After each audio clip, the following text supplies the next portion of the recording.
Hello fans, welcome back to the channel. Today I'll be doing a review of Psychology of Money by Morgan Housel.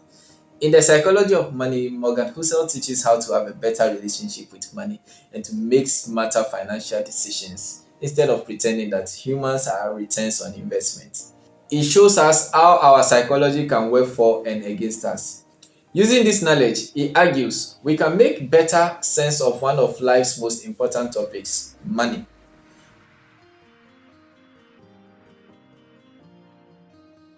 Money has been around for thousands of years. Many of us are bad at saving and investing for retirement. We do all crazy stuff with money, but we are not crazy. The reason why we don't always do what we are supposed to do with money is because of the two following reasons. One, we are all relatively new to this game. And two, we all view and think about money differently. The person who grew up in poverty thinks about risk and reward in ways the child of a wealthy banker cannot fathom if he tried.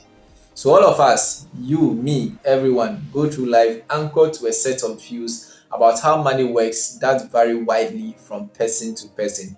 What seems crazy to you might make sense to me. That's not because one of us is smarter than the other or has better information. It's because we have had different lives shaped by different and equally persuasive experiences. We all make decisions based on our own unique experiences that seem to make sense to us in a given moment. Lack and risk. Not all success is due to hard work and not all poverty is due to laziness. We tend to overemphasize skills and effort when outcomes are often influenced more by lack and risk. No financial outcome, either a success or a failure, is purely due to hard work or sound decisions. We are one person in a game with 7 billion other people and infinite moving parts. The accidental impact of actions outside of our control can be more consequential than the ones we consciously take. To explain this point, the author uses the example of Bill Gates. Bill Gates was smart, hardworking, and had a rare affinity with computers. However, he was also lucky to attend one of the only high schools in his time with a computer, which the author estimates to be 1 in a million chance. Gates eventually co-founded Microsoft with his classmate Paul Allen. They had a close friend, Kent Evans, who also shared their skills and passion with computers. Yet Evans wasn't a part of Microsoft because he died on a mountaineering accident before he graduated high school. The odds of being killed on a mountain in high school are roughly 1 in a million.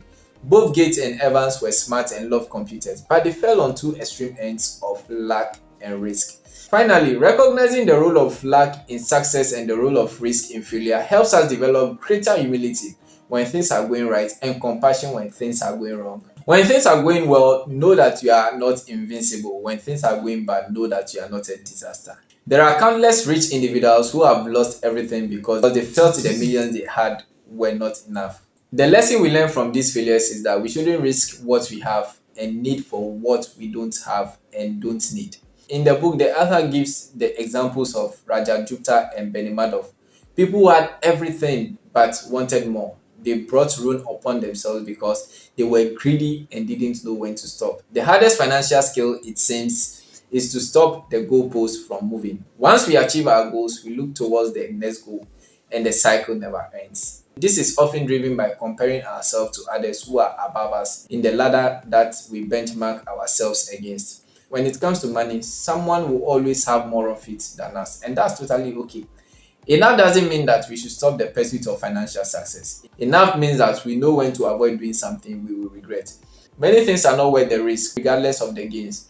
Reputation, freedom, family, friends, love, and happiness. Leverage the power of compounding.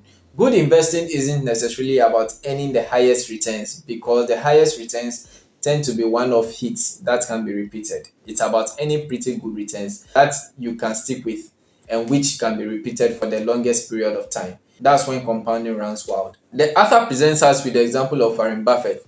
Buffett may be a brilliant investor, but his biggest secret isn't in his investment strategy or formula. It's time. Unlike most people, he started investing when he was 10 years old. So by the time he was 30, when most people started investing, he already had a net worth of 1 million US dollars. Even then, 81.5 billion of his 84.5 billion net worth came after his 65th birthday.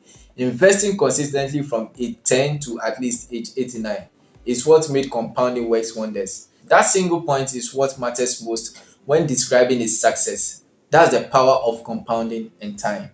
But compounding only works if you can give an asset years to grow. A year of growth will never show much progress. 10 years can make a meaningful difference, and 50 years can create something absolutely extraordinary. Don't take big risks in hope for the highest possible returns. Go for the decent return that can be sustained over a long time.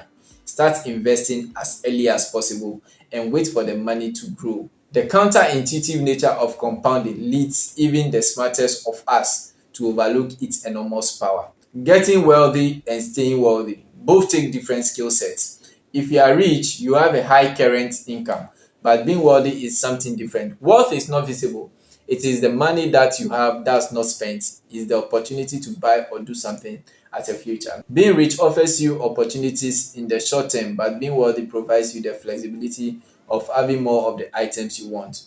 No one is impressed with your possessions as much as you are. The man in the car paradox is that people rarely think somebody is cool if they see them driving a nice car. Instead, people imagine how cool other people would think they are if they had that car.